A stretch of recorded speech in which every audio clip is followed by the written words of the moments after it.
Pihak Pelindo Regional 4 memprediksi jumlah pemudik Lebaran tahun 2023 ini akan alami peningkatan. Diperkirakan pemudik yang akan menggunakan jalur laut akan naik hingga 5% atau hampir 100.000 orang.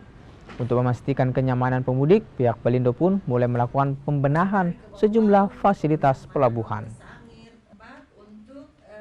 Dan direksi kami sangat concern terhadap pembenahan terminal penumpang di wilayah pelabuhan.